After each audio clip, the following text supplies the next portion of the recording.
This video is brought to you by America First Insight. Help support the growing conservative movement by becoming a member today. And if you want to support this channel, you can also use the code REAL when becoming a member. Thank you and enjoy the video. Well, as most of you probably know, we are getting ever closer to the Texas primaries in a couple of weeks. And with it, really is the kickoff for the 2026 midterm elections. And today was the beginning of early voting. And we are getting our first bit of information for what the primary could potentially look like. And I should be clear, early voting is not everything. We've gone over this a million times now, just like voter registration. It is an important metric to look at, but it's not everything. People can understand that early voting, like voter registration, it can be misleading at times. It is important to look at, but sometimes it means absolutely nothing. Well, the early voting numbers we're getting right now, which again, this is as of now, things probably changed by now, but right now, we're finally getting our first bit of information for what the primaries could potentially look like, at least turnout wise. And right now, it's looking very likely that, at least for the primaries in Texas, we are going to be seeing historic highs. And that makes sense because both sides have very competitive primaries for the Senate race. You have the Democrat primary between Telrico and Crockett, Republican primary between Paxton, Hunt, and Cornyn. Very competitive races on both sides, a bunch of down ballot stuff as well. So yeah, it's expected for turnout to surge. But look at this. This is as of like an hour ago. Look at it. We are seeing turnout surge across the entire state. And again, that's not that big of a surprise, but I think the surprise is how big of a surge we're seeing everywhere. 182%, 181%, 120. It is incredible, the surge we're seeing. And if I could be wrong about this, but I believe that this is compared to the full day of early voting in 2022, the first full day of early voting compared to as of now. So these numbers could actually get even higher. Again, I could be incorrect. If I am wrong, let me know down below. But I believe that this is as of now. This is comparing as of now, the 2 p.m. update versus the full day of early voting back in 22. Yeah, I'm having a feeling that turnout is going to explode. If this is the case where this is just as of now, we're potentially looking at like 200%, 250% in some areas, which is incredible. Again, it makes sense to a certain point, not to this scale. Now, this does confirm one thing, in my opinion, that this narrative that Republican voters are they're demoralized, none of them are voting, none of them will vote, they're not enthusiastic. I think there is some credibility to the idea that some Republican voters, they are kind of demoralized right now, but not to the scale that people were pushing. If that was the case, how do you explain this? I know it's only a couple of counties. Again, there's going to be an update later, I would assume. We're going to get more counties, get more results. We'll know for sure in the next couple of days. But how can anybody explain this? This is clearly a surge on both sides, not just Democrats, but for the Republicans as well. That's important because we were told, oh, the Republican voters, they're all demoralized. None of them will vote. They're going to have 25% turnout. Turns out, no, they're ready to vote in a competitive primary. Do you think they're going to just skip the general? If they're voting in a primary, I would assume they're going to probably vote in the general. So yeah, that gives more credibility to the idea that 2026 might break records for turnout. Not a guarantee, that's not an official prediction, but I'm starting to think that this keeps up. Again, it's only one day early voting, but it is such a huge increase. Part of that is the competitiveness, but part of that is there it seems to be some real enthusiasm for the midterms. And if you're the GOP, you want that. You want 2026 to have high turnout because that's the only way you're going to win. Higher turnout gives Republicans a better chance at taking back that or keeping the House, trying to expand their Senate majority, stuff like that. Now, we don't know for sure who this really benefits. It's very early. There's a lot of counties we know nothing about as of now. But it just gives evidence that, yeah, there is very high turnout on both sides. But there was a poll that came out a little while ago out of Harris County, which is where Houston is, one of the most, if not the most important counties of the entire election for the primary, because Jasmine Crockett and John Cornyn, they have to do good in Harris County. If they want to win, they have to somehow do good in Harris County. And right now, they're actually underperforming. Like Jasmine Crockett, she's at 45%. That's not good because in Harris County, that's where Houston is, that's where the black vote is. And Jasmine Crockett, she is running up with black voters. That was her campaign strategy. Run up with black voters.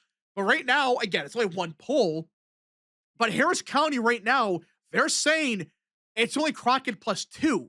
And yes, there's a lot of votes out of there, but if you're Crockett, you don't want to be up by only 2. There's a lot undecided. Sure, they're going to probably lean towards Crockett, I would assume, but you want to be +7, +10, somewhere that range to have a good chance, not just +2. You want to be up by a significant margin. But the biggest loser by far appears to be John Cornyn. Look at this. He's only getting 32% of the vote in Houston. That is not a misquote. That is not a typo. He's only getting 32% of the vote, while Paxton and Wesley Hunt are combining for 52%. Now, of course, some of Wesley Hunt's voters, they would support Cornyn. And also, this is going to be an area that Wesley Hunt does pretty good in because it is Houston. It's right next to his district. But still, John Cornyn is showing a pathetic margin here. That's the issue. He's only getting 32%. In a runoff, that's going to be a disaster because the majority of Hunt's voters, they're going to vote for Paxton. And this is the county that he has to run it up in. If he was getting 40% of the vote in here, that's a different story. He's at 32%. He might still win it in a runoff. And again, this is only one poll, but this is awful. This is an awful showing for John Cornyn. Because Ken Paxton and Wesley Hunt, they combine for 52% of the vote. And Cornyn is the incumbent. He should not be barely cracking 30% of the vote. That is horrendous.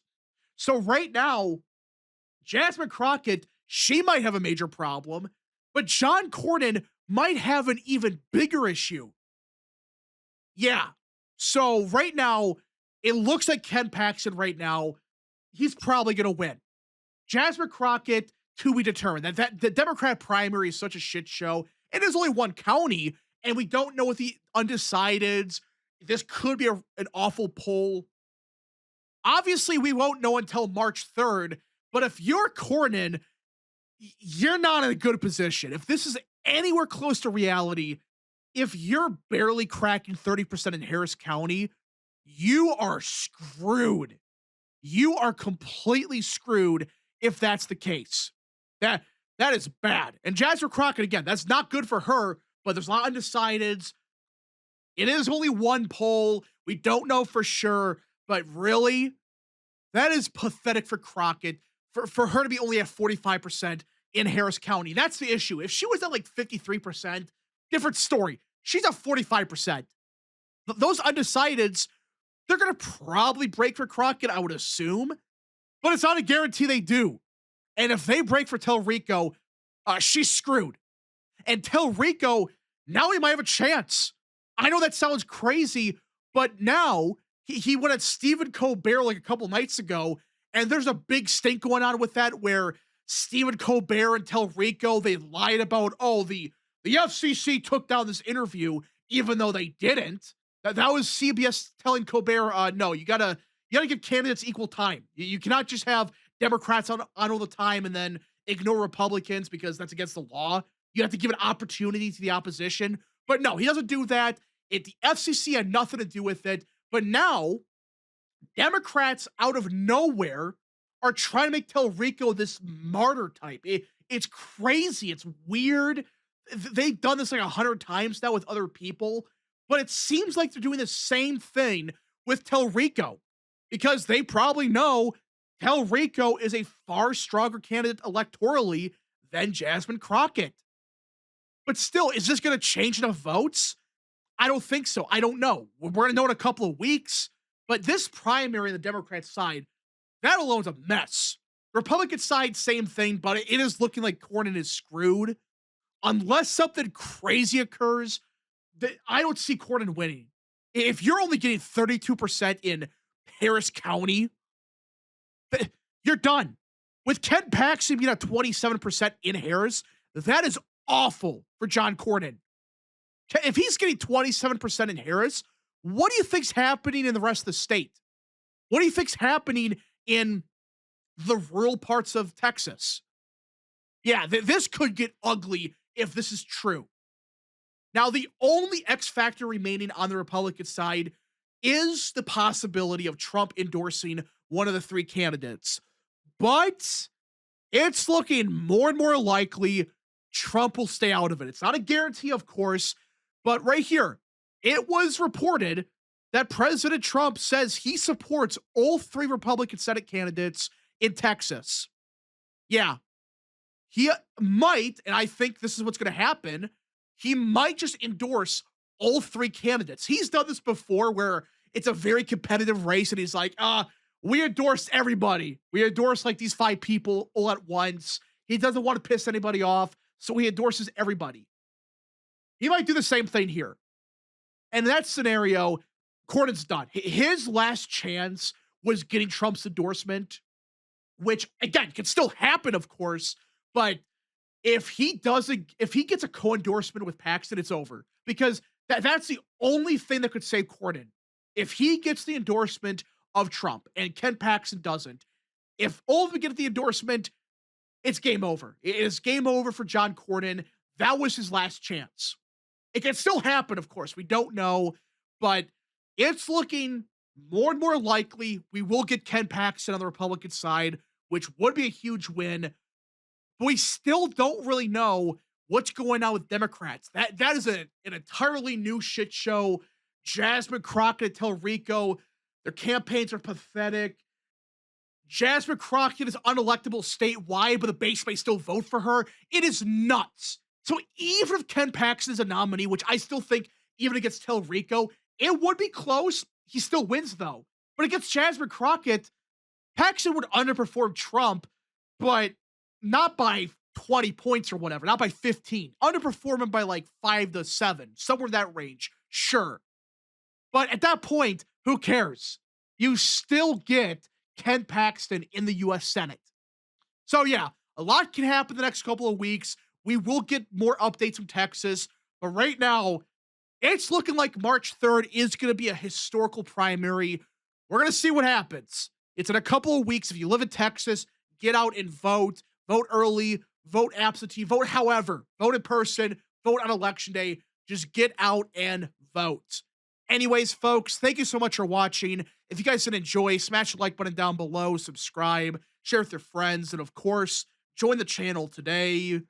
Godspeed to all of you.